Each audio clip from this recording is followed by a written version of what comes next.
Speaker.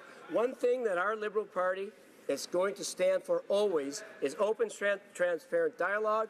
377 was anti-union, 525 was anti-union, and I'm proud to support C4 to repeal those bills. Thank you, Mr. Speaker. After question period, the member will have 8.5 minutes resuming for questions and comments. Statements by members. Déclaration de député. The honourable member for Davenport. Mr. Speaker, I rise today to honour Brazil's Independence Day, celebrated earlier this month on September 7th. Home to the Amazon forest, Brazil is a tropical country, blessed with abundant nature and known for its love of soccer, music, coffee, festivals, and of course their beaches. The Brazilian Canadian community is a proud, strong and growing community in my riding of Davenport. They are hardworking people of great warmth, laughter and huge hearts. I want to acknowledge the heroic work of leaders such as Angela Mesquita, Dolores Gonchicho, Sueli Anunciação and Zico Pereira, who have done so much to share and celebrate the Brazilian culture in Canada and to build a wonderful community. Like so many immigrants who came before them, Brazilians have come to Canada to build a new home for themselves and their families, a safe place where they can take advantage of the many opportunities that this great country has to offer. I have no doubt that Brazilian Canadians will continue to make their mark here in Canada and contribute to building this great country that we're lucky to call our homes. Parabéns, brasileiros do Canadá. The honourable member for Perth Wellington. Mr. Speaker, last week Wellington County hosted the 99th International Plowing Match and Rural Expo in the town of Minto. Over 5 days, more than 100,000 people entered through the gates of the tented city for the largest event of its kind in North America, with events ranging from the RCMP musical ride to the Knights of Valor jousting to educational activities for kids and countless types of plowing, including plowing with horses, antique equipment, and modern machinery. There was something for all ages and all interests. I want to thank and congratulate Chair Ron Faulkner and his team of 1,200 volunteers who gave of their time and energy to make this event a success. Volunteers are truly the lifeblood of our community, and the people of Wellington County have proved this once again. The 2016 International Plowing Match has shown the pride of rural Canada as we celebrate our agricultural heritage and innovate for the future. Thank you, Mr. Speaker. Honourable member for Beaches East York. Mr. Speaker, I rise today to congratulate all of our Team Canada Olympic and Paralympic athletes and to pay special tribute to one accomplished Olympic athlete for my riding of Beaches East York. Penny Alexiak captured our country's imagination in Rio. Our youngest Olympic champion, the first Canadian to win 4 medals in the same Summer Games, the first swimming gold since Tewksbury in '92, 1 Olympic record and 5 Canadian records. Penny grew up and lives in the beaches, and on August 28th, our community came together and held a parade for Penny and all of our East End athletes. In particular, I want to recognize the work of the Beach Village BIA and the Danforth East Community Association. We're very much a small town on the East End of Toronto. We're proud of all of our Team Canada athletes, but we are especially proud of those athletes from our community, including Penny. We can't wait for 2020, Mr. Speaker. The honourable member for Saskatoon West. Thank you, Mr. Speaker. On Saturday, September 17th, I had the honour of bringing greetings to the Montgomery Community Association in celebration of their 70th anniversary and their recent designation as a National Historic Site. In 1946, the first 25 homes built through the Veterans Land Act were occupied in the Saskatoon neighbourhood of Montgomery. At first, there was no sewer, no water, no garbage pickup, no mail delivery, no street signs or lights, and definitely no trees. Today, the Montgomery community is a beautiful neighbourhood in my riding. You can wander the streets named after famous World War II battles and servicemen, and at the corner of Rockingham Avenue and Conn Street, you can view the special memorial that pays tribute to the 568 veterans who settled in Montgomery Place between 1946 and 1977. Please join me in congratulating the Montgomery Community Association on 70 years of remembering and honouring our veterans. Thank you very much. The honourable member for Vancouver Quadra. Mr. Speaker, it's my honour to pay tribute to Canada's preeminent landscape architect, Ms. Cornelia Hahn Oberlander of Vancouver Quadra. A fearless innovator, a remarkable artist, a visionary, and yes, a rebel, Cornelia has been a pioneer, creating her field for more than 60 years. Last Tuesday, His Excellency the Right Honourable David Johnston presented Cornelia with the first ever Governor General's Medal in Landscape Architecture awarded to those whose lifetime achievement and contributions have had a unique and lasting impact on Canadian society. Canadians can experience her signature landscapes that enfold people in nature's beauty and resonance and pay tribute by visiting places she designed, among them the National Gallery in Ottawa, Robson Steps and Law Courts in Vancouver, Northwest Territories Legislature Building, and the Museum of Anthropology at UBC. She's a personal inspiration to me, and it's fitting that someone so inspiring would gift us with a built... The Honourable Member for Bruce Grey, Owen Sound. Thank you, Mr. Speaker. I'd like to take a few moments to highlight some very important milestones and events in Bruce Grey Owen Sound. Over the summer, there were a number of local events that were once again a huge success. This year, the Sydenham Sportsmen Association hosted the 29th annual Owen Sound Salmon Spectacular. Year after year, this is a highlight of the summer for local language. Other highlights of the summer were the 41st annual Summer Folk Festival in Owen Sound and the 23rd annual Heritage Farm and Steam Show, which took place in Paisley. Just this past weekend, I had the opportunity to attend the 20th anniversary of the Scarecrow Invasion in Meaford and the 149th anniversary of the Rockland Fall Fair, which were great events to kick off the fall. In the coming weeks, there are a number of fall fairs taking place, and the Owen Sound Attack will kick off their season. I look forward to attending all and to watching the Attack bring home an OHL title. Go Attack, go. Hear, hear. The Honourable Member for Eglinton Lawrence. Thank you, Mr. Speaker. Today I rise to speak about the Limitless Heights Scholarship Fund, which provides members of the Lawrence Heights and Neptune community with much-needed support for education and training. La Boursa a été créée. This was created with a view to revitalizing this area and to recognize residents who have made important, significant contributions. FISA Dereer. Following a surge in gun violence, FISA helped start a neighborhood association leading to a better and more safe community. With the scholarship, FISA plans to go back to school to gain her food service work certificate. Her children say they can't wait to see Mommy do homework too. I would like to congratulate FISA not only for this achievement, but for being an inspirational mom and a source of inspiration for her community. Thank you, Mr. Speaker. The Honourable Member for Hamilton West and Castor Dundas. Mr. Speaker, I believe strongly that we are judged by how we treat our most vulnerable. Today I focus on a crisis that is of great importance to me personally, as well as my colleagues from Hamilton East, Stony Creek and Burlington, and to the caring people of Hamilton, securing the pensions and benefits of our city's retired steelworkers. I believe the best solution to the U.S. steel crisis is the emergence of a viable company that continues to make steel and employ Hamiltonians in high-paying, secure jobs. However, the pensions and benefits of retired U.S. steelworkers should not be sacrificed in the process. Mr. Speaker, I've heard their stories. They told me of days when they were younger and full of hope, when they took jobs in a hazardous work environment in the faith that their retirement benefits would cover the costs of the drugs for any illness that they might develop. Mr. Speaker, today the U.S. Steel retirees and their families are racked by uncertainty. They deserve better. The Honourable Member for Stormont, Dundas, South Glengarry. Speaker. Mr. Speaker, I'm proud to rise in the House today and recognize two outstanding volunteers from the riding of Stormont, Dundas and South Glengarry.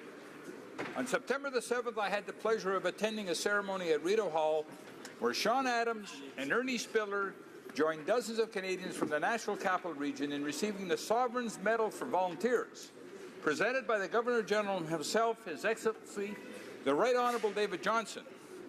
Sean Adams and Ernie Spiller have dedicated over 60 combined years to their respective communities, focusing their efforts on the areas of health awareness, improving the lives of impoverished families, and the preservation of local history. Mr. Speaker, Sean and Ernie are testament to the caring and compassionate riding that I'm so fortunate to represent.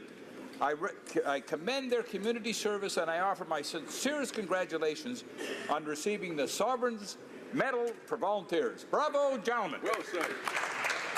The Honourable Member for Hastings, Lennox and Addington. Mr. Speaker, I rise to recognize the work that Jonathan Maracle and the Broken Walls team did this summer to help with the suicide crisis in Attawapistat, a community that Jonathan tells me is full of gifted people who have a lot of potential.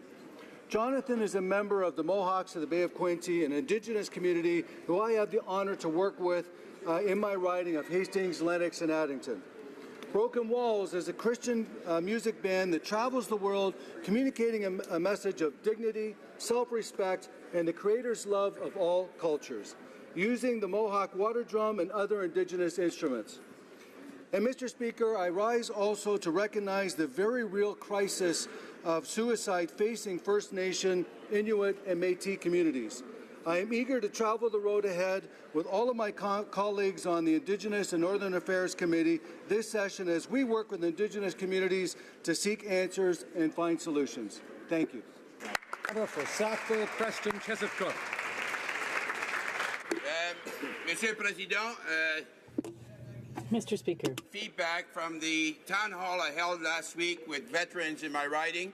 I'd like to state first and foremost that the Nova Scotia has the largest number of veterans and military per capita in the country, and the riding of Sackville, Preston, Chesapeake has the highest percentage in Nova Scotia. It was a great evening, and many veterans and military were able to share the perspective of various issues and concerns that they may have. Many were sharing the good things that are happening. Some had some suggestions about how we could improve it, and it was an excellent night, I have to say. But three things came out of that discussion. The first one was lifelong pensions, which is extremely important to them. The second one, of course, which is a 24-hour clinic at Camp Hill Hospital, which would be a specialized area. So I want to thank the Minister for having invited MPs to share that feedback. Two, I want to thank all the veterans that came out and shared that information with me. Thank you. The honourable member for Yellowhead.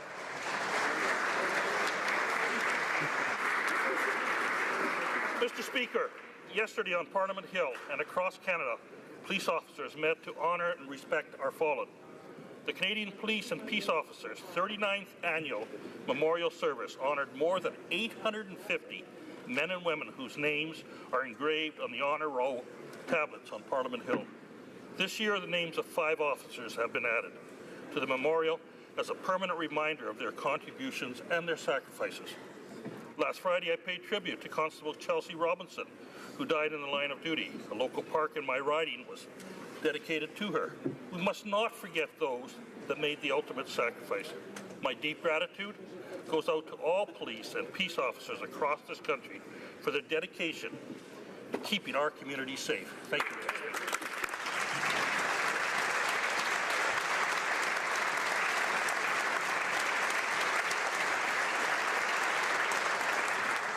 De Saint-Jean.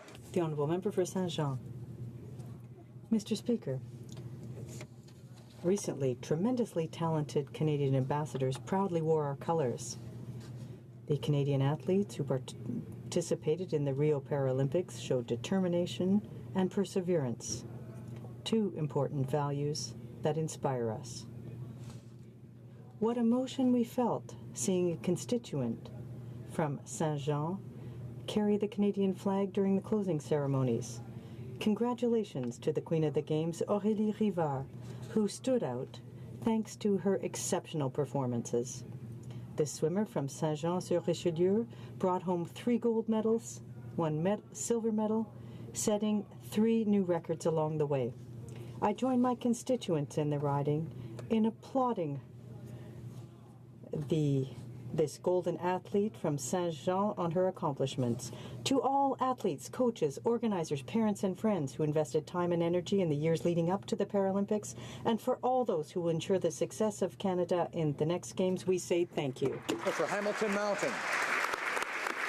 Mr. Speaker, one thing the people of Hamilton know for sure is that the Liberal government has let them down. There is now a potential deal in place for the purchase of U.S. Steel Canada. Success of the negotiations will depend on the involvement of the federal government. Talk is cheap. It's time for action. The minister said last Thursday that he and his local colleagues are engaged in the file. What does that mean? I certainly don't know. The people of Hamilton certainly don't know. And the stakeholders of negotiations don't know. So who does know? Perhaps the minister and his local colleagues can explain. What is your plan? Do you really have an agenda? If so, we have heard nothing about it from our local MPs. This kind of arrogance playing politics with the health and well-being of the over 20,000 people in the Hamilton region is disturbing and insulting. Step up to the plate. Get to work. Stop sitting on the sidelines when the livelihoods of steelworkers and retirees are on the line. The honourable member for Central Okanagan, Similkameen, Nicola. Back in June, during his Southeast Summer Tour, our Prime Minister is quoted as saying that escalating home pricing, and I quote, is a very significant crisis, end quote. I mention this because recently his government has stood by and to date done nothing on new drywall tariff increases ranging from 105% to 276.5%, depending on the drywall supplier. Now, we know that this will drive up the cost of housing by thousands of dollars, only further increasing the very crisis the Prime Minister referenced back in June. Further, these increases in housing costs will hit the middle class the hardest. I know that I'm hearing daily from upset citizens and contractors alike who feel abandoned by our Liberal government, who talks a good game but continues to fail to deliver. Mr. Speaker, on behalf of the citizens of my riding, I'm calling on the Liberal government to take actions against regulatory increases in the price of housing for Canadians. Honourable Member for Scarborough Southwest. Mr. Speaker, I'm honoured to rise in the House today to acknowledge the 39th Annual Canadian Police and Peace Officers Memorial Service, which took place yesterday on the nation's front lawn here in Ottawa. Thousands of men and women in uniform from across Canada gathered just outside this chamber to pay solemn tribute to the more than 850 men and women whose names are engraved on the honour roll tablets on Parliament Hill. Sadly, 5 new names were added to the memorial this year, including those of Constable Sarah Beckett of the RCMP and Constable Terry LaRue of the Lac Simon First Nations Police Service, who lost their lives in the service to their communities. All Canadians mourn the death of a police officer in the line of duty, but none feel that loss more personally or more painfully than their families, colleagues, and friends. Yesterday was an opportunity to honour their sacrifice and to remember them in our prayers. Every member of this House recognizes the vital role the police officers and peace officers play in keeping our communities safe, as well as the inherent risks that they face when carrying out their duties. These men and women are essential to the quality of life we enjoy in Canada, and they carry out their essential function with courage, pride, and professionalism. I ask all members to join me in paying tribute to these brave police and peace officers who selflessly dedicate their lives to keeping our communities safe, and in particular.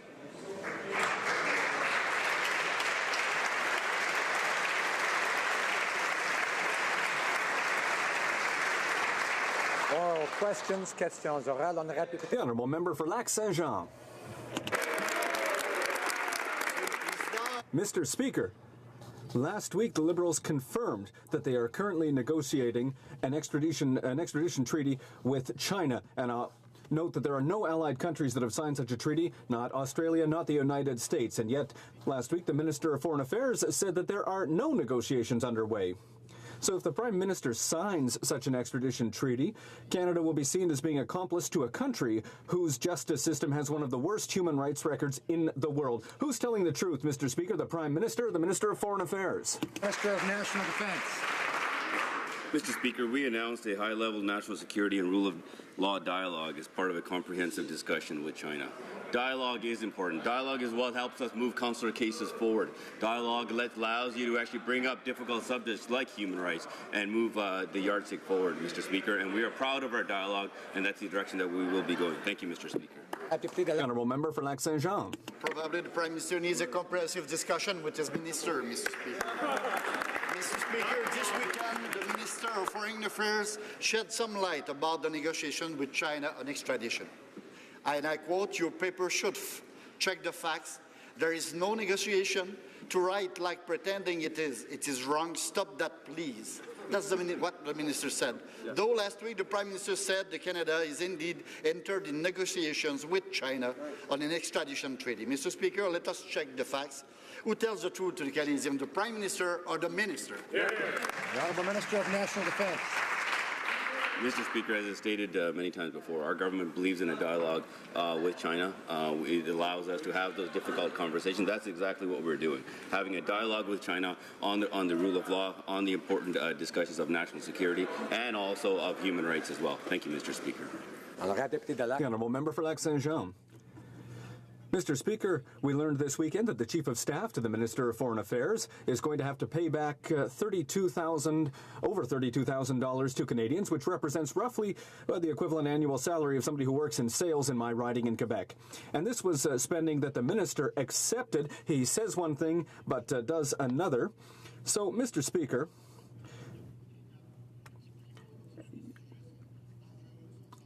when the Conservative government was very rigorous, we're not seeing that from this new government. When will this government show that it is rigorous?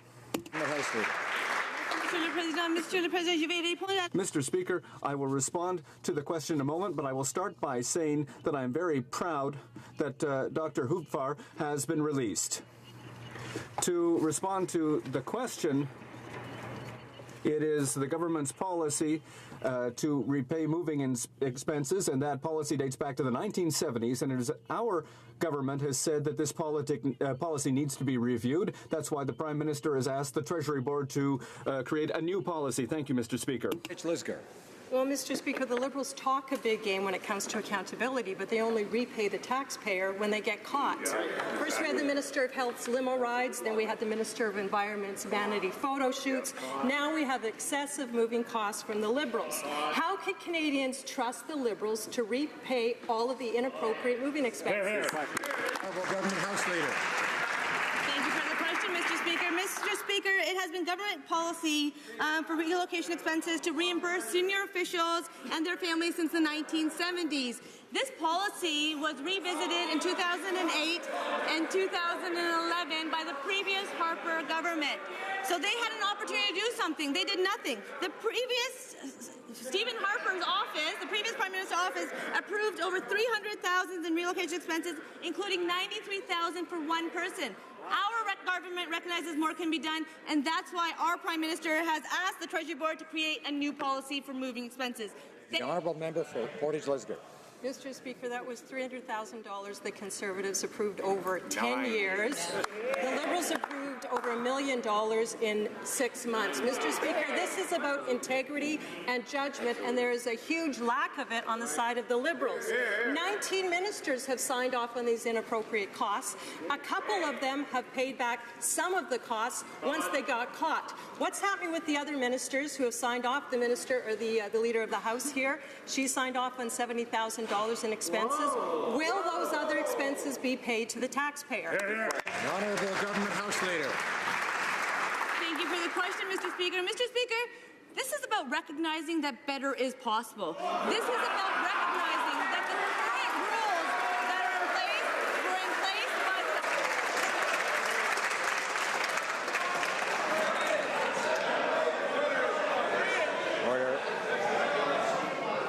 Order. I know members are anxious to applaud, but they should wait till the end of the question, of the answer. Members will want to listen and hear the answer from the Honourable Government House Leader. Order. Order. The Honourable Government House Leader. I will continue with my response, Mr. Speaker, and it's interesting because even the opposite recognizes that we can do better and that we will do better. And that's why the Prime Minister has asked the Treasury Board to create a new policy to govern relocation expenses. Let's not forget that this is the same policy that the previous Prime Minister, that the Harper Conservatives had the opportunity to fix, and they did not. Thank you. The Honourable Member for Saint-Hyacinthe-Bagotte. Mr. Speaker, for over 6 years, the provinces have been asking the federal government to abandon the Conservative government's planned cuts to health transfers. Unfortunately, the new health minister has confirmed that the Conservatives' cuts will be adopted by this Liberal government. Can she explain to the provinces and to Canadians why her government is maintaining the $36 billion in cuts imposed by Stephen Harper? The Honourable Minister of Health. The government invested in a Canada Health transfer this year that is bigger than ever, more than $36 billion.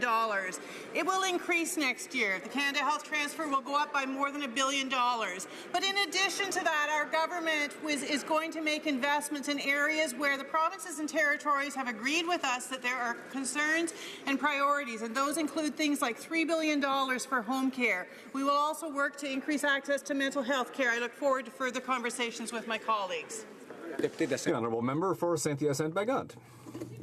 Mr. Speaker, the Liberals campaigned on a promise to renegotiate the health transfers with the provinces. But the Health Minister has confirmed this weekend that her government will maintain the same formula as the Conservatives when it comes to health transfers.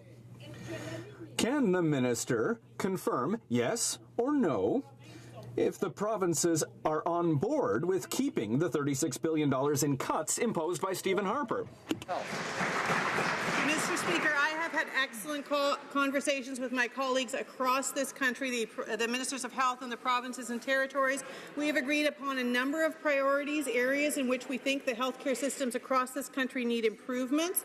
We look forward to a further collaborative relationship. They are on the front lines. They know where the needs are. We have agreed with what those needs are, and we plan to invest in better healthcare for all Canadians. Member for Vancouver Kingsway.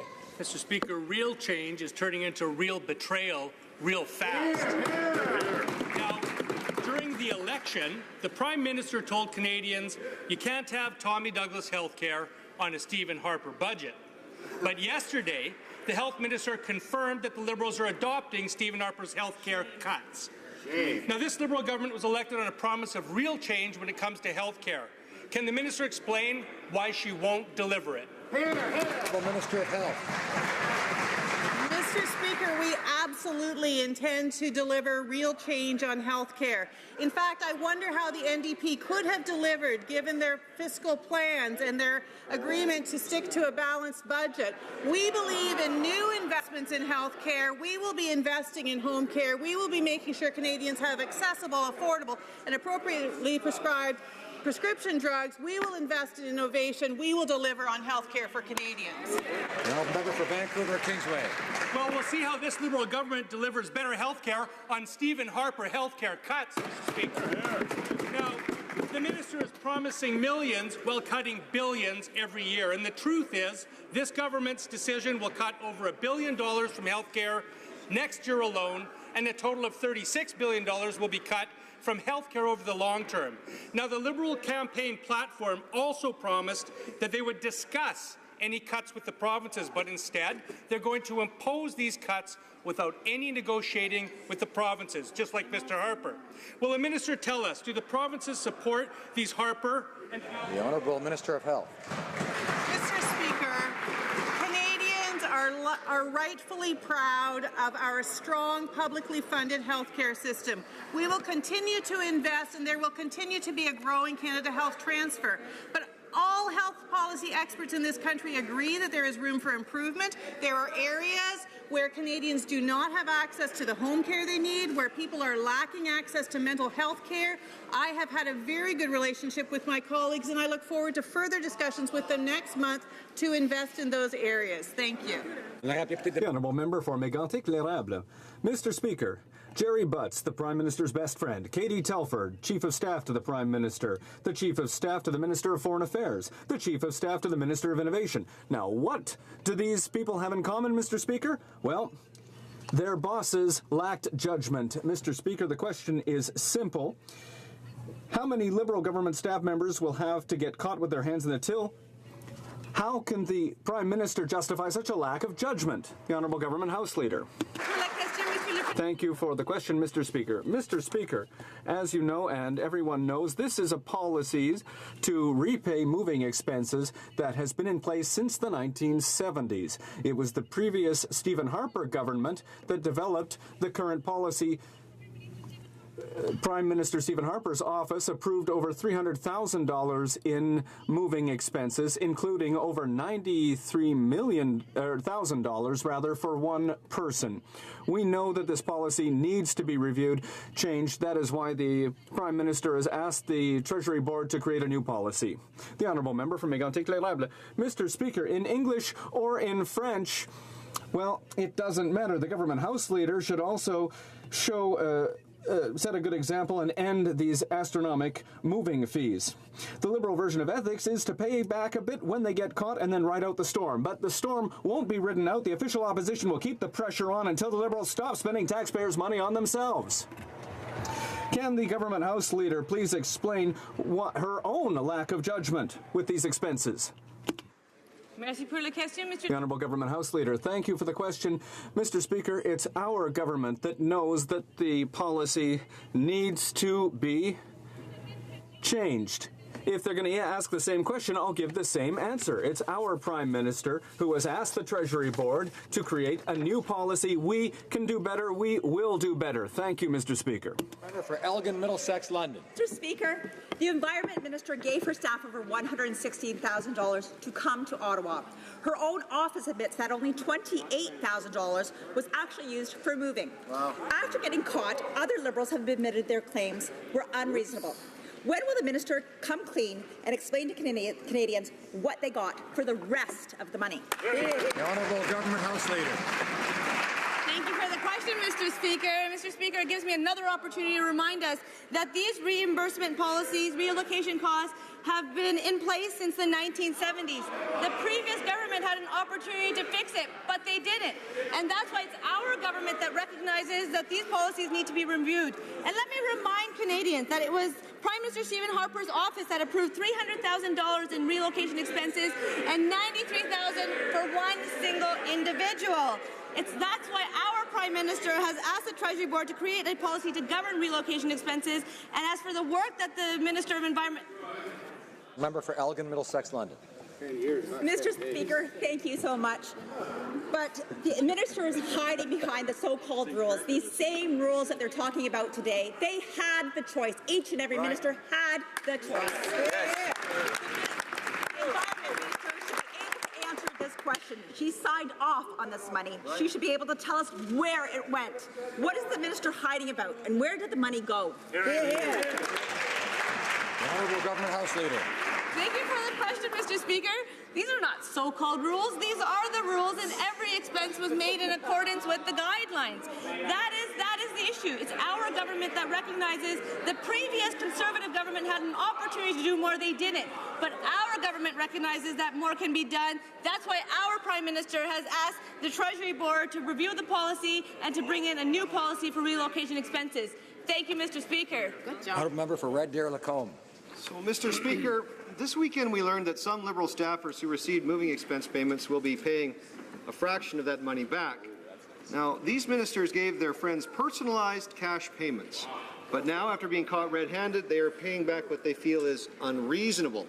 So, Mr. Speaker, Canadians want to know more about these personalized cash payments, or is this just the 2016 term for brown paper envelopes? The Honourable Government House Leader.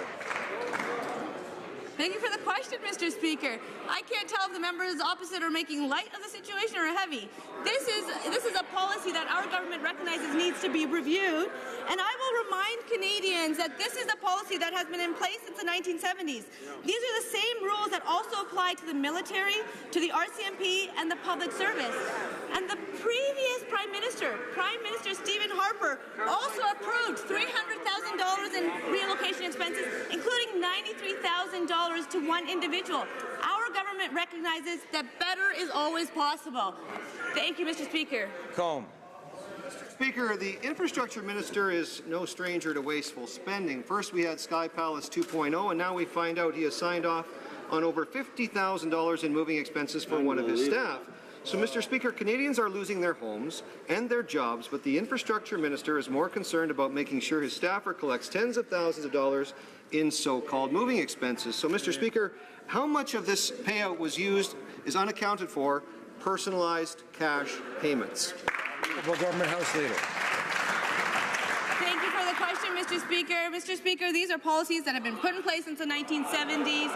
Our government recognizes that they need to be reviewed. That's why our Prime Minister has shown leadership and asked the Treasury Board to bring forward to create a new policy to govern relocation expenses. Let's talk about the good work that the Minister of Infrastructure is doing and his team is doing. Our government has made significant investments that help create jobs while building a strong foundation for sustainable economic future. We have also helped to develop a historic plan to invest more than $120 billion in infrastructure over the next 10 years, and this includes $60 billion in... I want to remind members that one side talks, then the other side talks. Not everybody at the same time, so let's take our turns, okay? And I'm having a much easier time hearing the questions than I am hearing the answers. So I'd like everybody to listen up. The honourable member for Windsor-Tecumseh. Mr. Speaker, while the Liberal government opens the door to an extradition treaty with China, it seems someone forgot to tell the Minister of Foreign Affairs. On Friday, the minister angrily denied that any negotiations were taking place. He said, quote, "There is no negotiation." Is the cabinet divided or is the minister confused? We just heard the Minister of Defence, to make it worse, answer that regarding dialogue, it was about rule of law and human rights. Canadians they deserve a clear answer. So I will ask, is this government in talks with China over a proposed extradition treaty? Yes or no? Hear, hear. The Honourable Parliamentary Secretary to the Minister of Foreign Affairs. Thank you, Mr. Speaker. What our renewed relationship with China allows for is dialogue on a range of issues, including human rights. We are engaging in a national security and rule of law dialogue as part of comprehensive discussions with China. Those discussions allow us to talk about very challenging things and very important things, and the member opposite is absolutely right. Canadians need to know that as a result of being at the table, we can talk about consular affairs, we can push our view of human rights, we can talk about security. We are and have been very clear and very open with Canadians on this. The Honourable Member for Laurier Ste. Marie.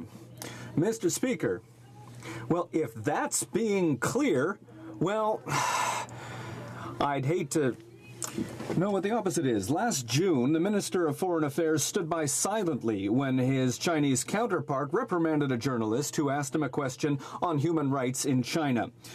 On Friday, this same minister reproached a journalist who asked him a question about negotiations over an extradition treaty with China. So did the minister take lessons in how to answer questions from the press from his Chinese counterpart? Why is there so much confusion around these negotiations? The Honourable Parliamentary Secretary.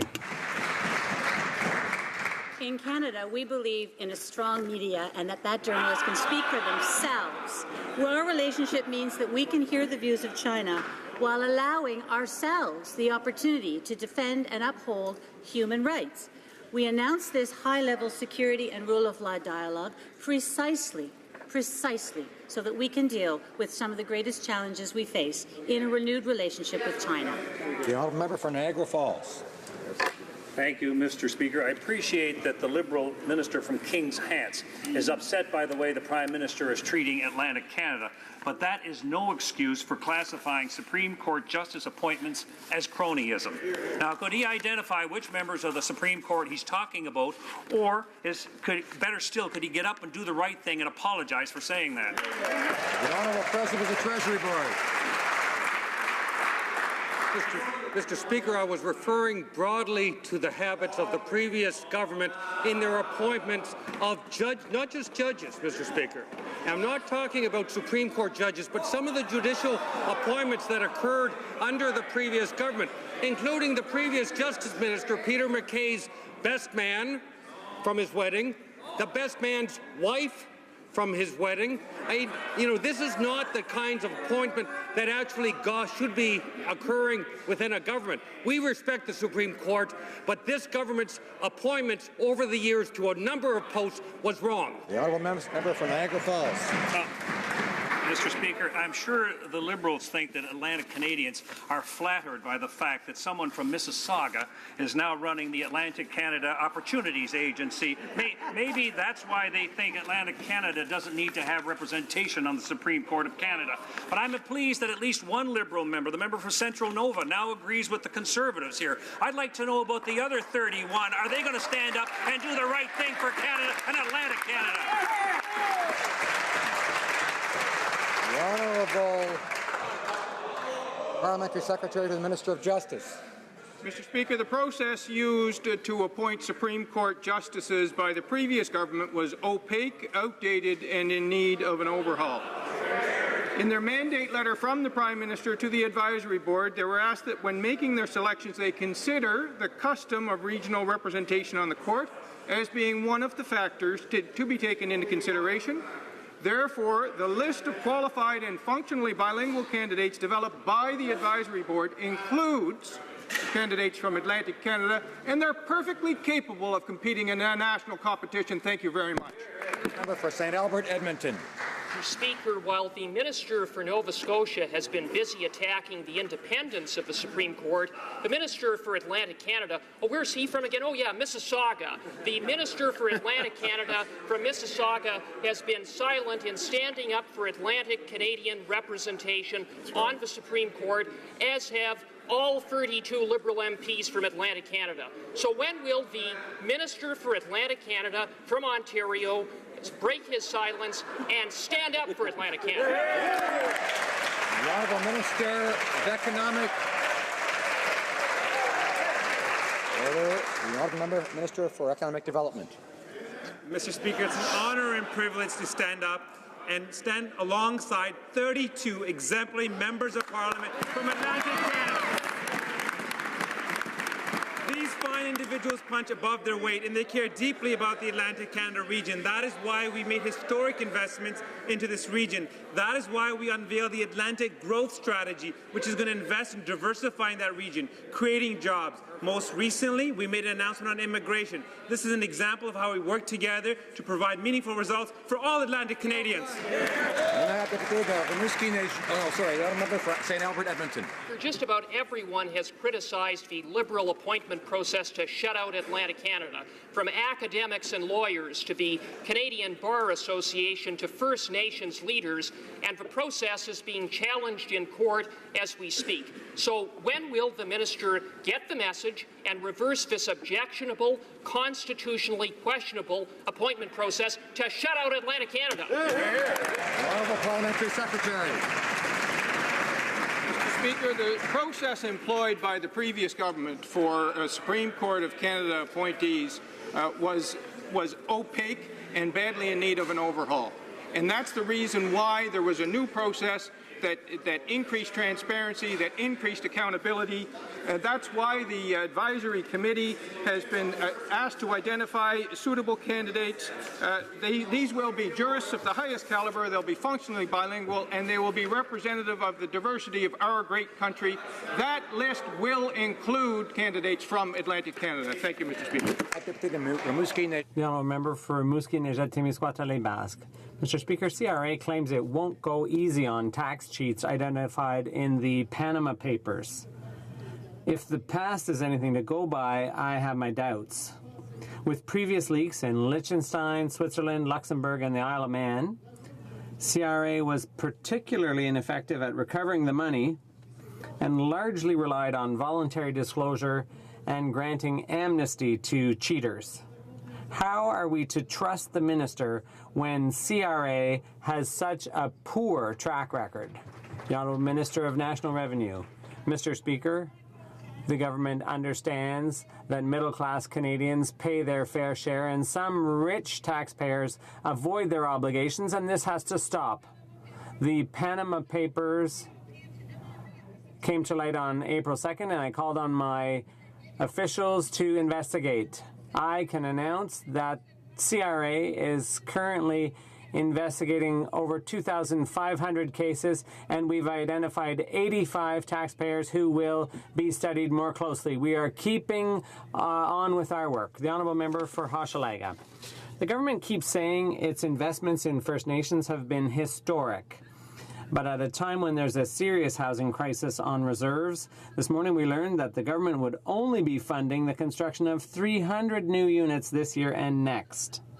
But according to their own department, 20,000 new units are needed to address the crisis. So I ask the Prime Minister, what is so historic about funding only 3% of the construction needed?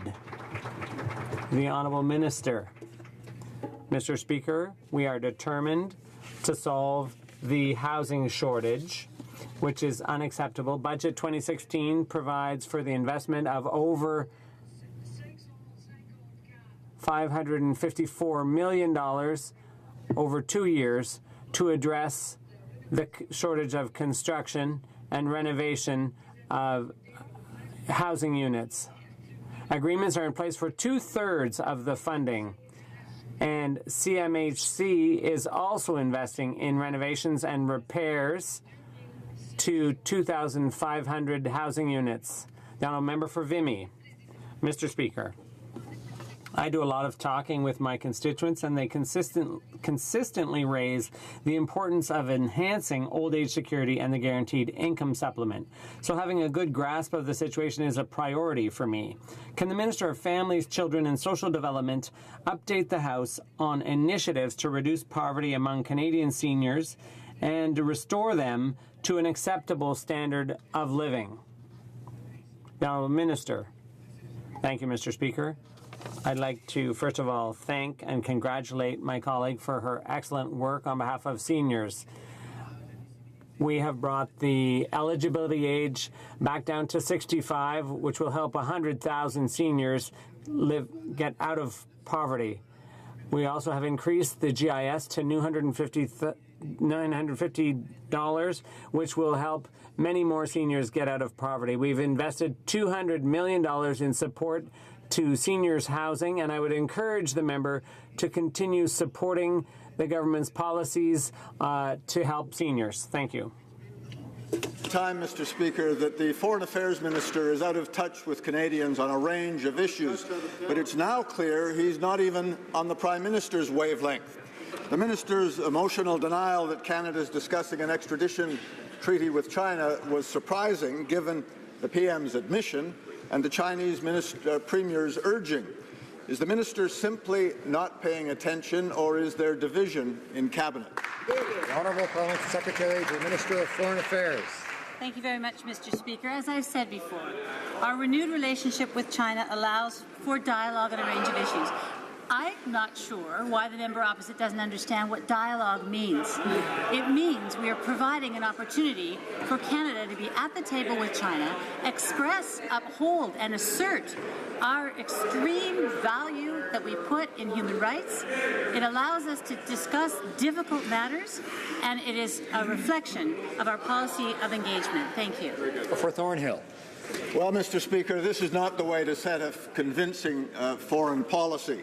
A month ago, the Immigration Minister said Canada would never negotiate an extradition treaty with China, while China maintained the death penalty. The PM then acknowledged discussions on exactly that topic have begun. And then the Foreign Minister denies it, and then he pleads with journalists to stop reporting the facts of the matter. What's going on here, Mr. Speaker? Who's in charge? The Parliamentary Secretary. The promotion and protection of human rights is an integral part of our foreign policy, and that's what's in charge. Both the Prime Minister and the Foreign Affairs Minister at every opportunity raised this with their counterparts in China this summer, last week. This reflects our government's policy of engagement, which is in stark contrast to the previous Harper government's policy of isolation and retreat. We will continue to champion respect for diversity and human rights in our relations with China. Thank you, Mr. Speaker. The honourable member for Richmond-Arthabaska. Mr. Speaker, the Liberals say they're open and transparent, but on foreign affairs, it's quite another story. When we ask the Liberals if they're negotiating an extradition treaty with China, they say yes, no, maybe. The minister has even asked us to stop asking him that question. That's not the way it works, Mr. Speaker. Canadians want a clear answer. Is the minister negotiating an extradition treaty with China, yes or no? The Honourable Parliamentary Secretary. Thank you, Mr. Speaker. Thank you, Mr. Speaker. I'm here, and I'm very pleased to represent the Government of Canada on behalf of the Minister and the Prime Minister to enlighten the opposition as to what dialogue means. It reflects our policy of engagement. It is going to allow us to make progress on very, very challenging issues, including human rights. Thank you. The honourable member for Richmond-Arthabaska. Mr. Speaker, it's funny. The minister was a lot clearer a month ago when he said Canada would never sign an extradition treaty with China. Today, he's talking about preliminary discussions, rapprochement, openings, but without confirming anything. Mr. Speaker, you have to call things by their proper name. You shouldn't mix apples and oranges. When is the minister going to be honest with Canadians and tell us clearly what's really going on? The Honourable Parliamentary Secretary. Thank you, Mr. Speaker. Actually, there's nothing funny about it. A stronger Canada-China relationship unlocks opportunity for the middle class. It creates new opportunities for business. It strengthens ties between us on a people-to-people basis to share our cultures and to share our rich history. Increased engagement allows opportunity for regular, respectful, and frank discussions with China on issues like the rule of law, human rights, and consular issues. Thank you. The Honourable Member for Drummond. Mr. Speaker, once again, the government is showing how soft it is on respect for official languages. Last week, the Official Languages Commissioner was concerned about the situation at Parks Canada. They're having trouble providing services equally in French and English. We've also been waiting for an answer from the government about the quality of bilingualism among RCMP officers here on the Hill. When is the minister going to decide to enforce the Official Languages Act? The Honourable Parliamentary Secretary. Thank you, Mr. Speaker. And I'd like to thank my colleague for his question. My colleagues are very committed to the issue of official bilingualism in this country. We're drafting an action plan for official languages here in Canada from 2018 to 2023. When it comes to parks and the RCMP and our government-wide approach, we are on this. We're going to continue to strengthen all standards for official languages in Canada. Thank you, Mr. Speaker. Mr. Speaker, Wood Buffalo National Park in northern Alberta is home to the largest inland freshwater delta on the planet, and it's been a UNESCO World Heritage Site for more than 3 decades. In response to a petition filed by the Mikisew Cree First Nation, UNESCO this week launched an investigation into the government's failure to protect the park from impacts from the oil sands and dams, including Site C. The Environment Minister has asked Canadians to nominate new World Heritage Sites. How can Canadians take her seriously when her government is failing in her duty to protect this treasured site? The Honourable Parliamentary Secretary to the Minister of Environment. Thank you, Mr. Speaker, and I would thank the member for her question. We welcome the joint UNESCO World Heritage Centre and International Union for Conservation of Nature mission to Wood Buffalo National Park, which will take place between September 25th and October the 4th this year. Reactive monitoring missions are carried out around the world as an act of due diligence to assess potential threats to the outstanding universal value of World Heritage Sites. These missions are a very valuable tool in the ongoing protection of these international treasures, and we welcome the UNESCO visit here. The Honourable Member for Barrie Innisfil. Mr. Speaker, the Chinese Premier visited Ottawa last week, and while our Prime Minister was learning all about China's basic dictatorship, eyebrows were raised over a wall erected at the Westin Hotel. Right. The wall was built to shield the Chinese Premier from Canadians exercising their democratic right to protest. Shame. The Chinese Premier doesn't recognize these basic rights, and the wall was meant to keep protesters out of sight and is in fact, Mr. Speaker, a symbol that limits dialogue. Yeah. Mr. Speaker, my question to the Prime Minister is, who paid for Ottawa's Little Wall of China? The Honourable Parliamentary Secretary to the Minister of Foreign Affairs. Thank you very much, Mr. Speaker. Of course, the lawn in front of the House of Commons is a point of pride for all Canadians. We welcome freedom of expression, freedom of thought, freedom of association, and freedom of assembly. And we're only too happy to share those values with the Chinese government. Member for Cypress and Hills Grasslands. Well, Mr. Speaker, Canadians are baffled by the construction of the so-called Westin Wall at the Westin Hotel. That's what we're talking about, and this Prime Minister's willingness to bow to China's every wish. Freedom of speech is a cherished right in Canada. The Liberals went along with blocking out Canadians who were protesting China's absolute disregard for human rights and the rule of law. This wall was an insult to Canadians. Why didn't the Liberals oppose the construction of it? Is this just another example of our Prime Minister being their puppet on a string? Honourable Parliamentary Secretary. I'd like to go back to what dialogue means and to what last week represented for our two countries. Dialogue is an opportunity for two parties to have a conversation and possibly to solve challenging problems. Thank you, Mr. Speaker. Bravo. Now, the member for Cypress Hills Grasslands. Well, Mr. Speaker, it isn't about the West, and it's about the Liberals' refusal to face reality with regard to China. China's not just putting up walls here. At the same time they were insisting on the construction of the wall at the West Inn Hotel, China was locking up human rights advocates behind much deadlier walls. And the Liberals are so naive they think that giving in to every demand of this basic dictatorship will bring freedom to the Chinese people. The Honourable Parliamentary Secretary. Thank you, Mr. Speaker. I'm not here to discuss China's human rights record. We're here as Canadians to assert, uphold the value of human rights, the value of our high standards, and we intend to get there through dialogue with China. Thank you. Honourable member for Guelph. Mr. Speaker, investments in science play an important role in a thriving, clean economy.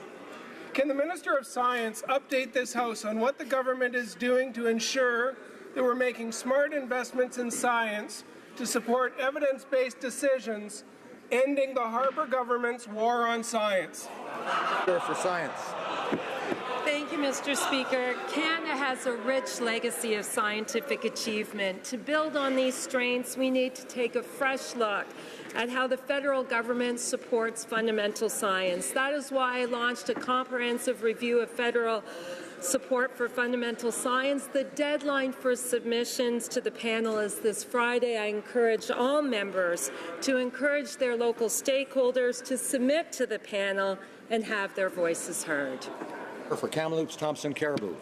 Mr. Speaker, the benefit of the Financial Transparency Act was it allowed band members to monitor and understand how their money was being spent.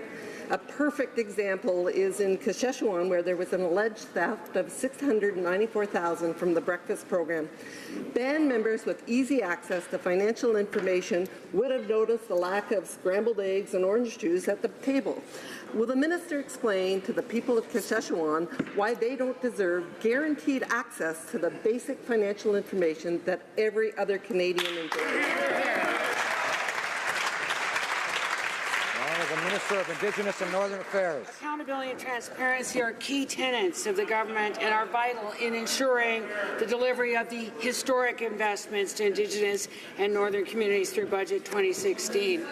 We are engaging First Nations on the way forward in transparency and accountability. The First Nations continue their long-standing practice of reporting on their financial and program performance, and any illegal activities will be pursued. The Honourable Member for Trois-Rivières. Mr. Speaker, unfortunately, the pyrrhotite crisis that affected families in the Mauricie region is spreading after Mont-Laurier, now Connecticut, is looking to the coalition to share its expertise. Here in Canada, only the government can prevent a repeat of this disaster by reviewing the federal standard for concrete aggregates. But the Liberals are acting every bit as tight-lipped as the Conservatives. Mr. Speaker, how much longer are we going to have to wait for this government to amend the standard and get rid of this huge defect, the largest defect in Canadian construction history? The Honourable Parliamentary Secretary.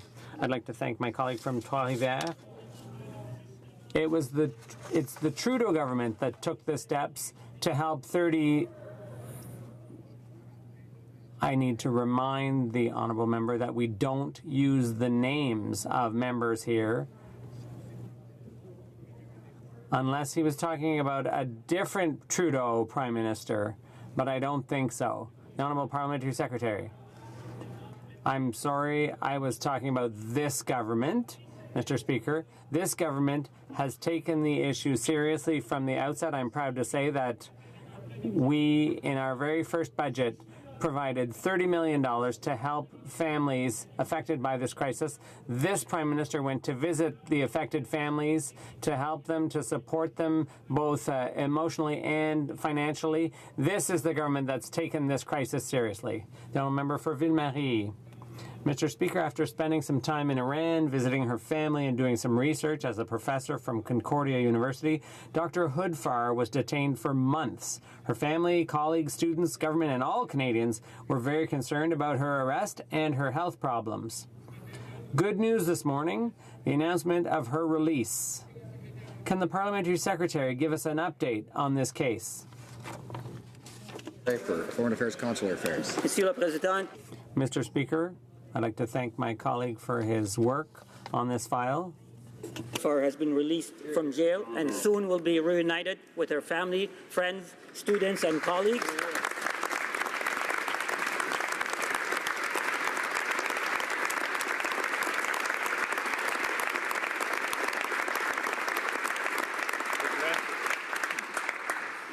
Our government has been engaged at the highest level in Dr. Hoodfar's case, and we've been advocating for her release. I want to take a moment to thank my colleagues in the House and the thousands of Canadians who raised this case. I also want to take a moment to recognize the strength of her family, particularly her niece, Amanda Gomari, for her work. We look forward to welcoming Dr. Hoodfar back home. The honourable member for Calgary-Nose Hill. Mr. Speaker, we've just learned that it appears the Immigration Minister hid the cost of moving a senior Liberal staffer to Ottawa from Thailand. In an official response to Parliament, the Immigration Minister said no such expenses existed, but moments ago we received documents that tell us otherwise. So given that it seems that there's a bit of a pattern here with Liberal ministers feeling like they can hide expenses from Canadians, a very simple question. Are there any other Liberal ministers that want to come clean with these expenses? The Honourable Government House Leader.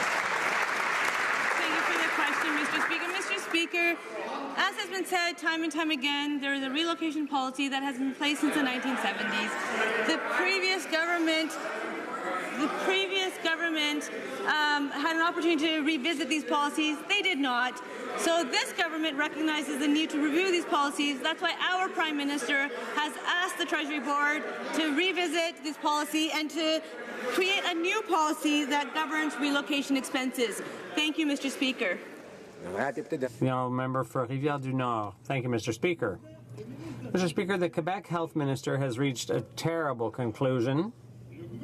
The federal government imposes more conditions on taking care of patients in Quebec than it does on the sale of armored vehicles to Saudi Arabia. This was confirmed by a Liberal Minister of Health. That might be another good argument in favor of Quebec's independence, if it weren't for the fact that it's our patients who are going to pay the price. Will the minister, yes or no, rectify the situation and restore 6% increases to health care transfers as Quebec has called for? The Honourable Health Minister. Mr. Speaker, Canadians are proud of their health care system, and they expect the government to ensure that it's always there for them.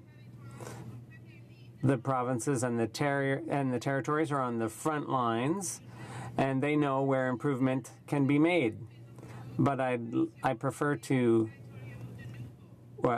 work with my colleagues. I'll be meeting with them in the weeks to come. We'll be renewing our discussions on ways of creating a healthcare system that meets the needs of Canadians. The honourable member for Montcalm.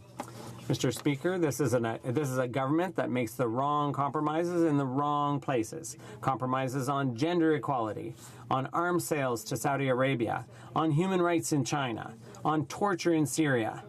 But no compromise when it comes time to support patients in Quebec. The question is straightforward, Mr. Speaker. Will the minister, yes or no, restore 6% increases to health care transfers? The Honourable Minister of Health. Speaker, I have had very good conversations with my colleagues, including the Minister of Health from Quebec. We have made it clear to them that we will increase investments in the Canada Health Transfer.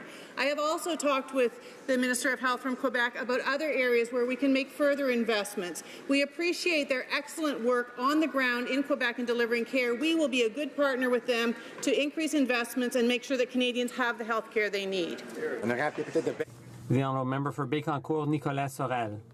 Mr. Speaker, the federal government is imposing more conditions on Quebec over health care than on Saudi Arabia, which opens fire on dissidents. That's what we've come to, Mr. Speaker. The Liberal government is soft on barbarians and tough on patients. Is there anyone in this government who's finally going to see the light and boost health transfers as requested by Quebec? The Honourable Health Minister. I'm happy to announce that we are going to boost health transfers. Next year, there will be more than $1 billion of additional money in the Canada Health Transfer. I also look forward to making investments in areas where we believe that the provinces and territories want to work to increase access to care, including home care, palliative care, and mental health care. I look forward to excellent conversations with my colleagues as we meet to discuss this and make sure that Canadians have the care they need. It is my duty, rising on a point of order, the honourable member for Central Nova. Yes, well, I appreciate the honourable member from Niagara Falls drawing attention to my advocacy for Atlantic Canada. The suggestion that I do so alone is blatantly false, when I'm proud to stand alongside 31 other Atlantic...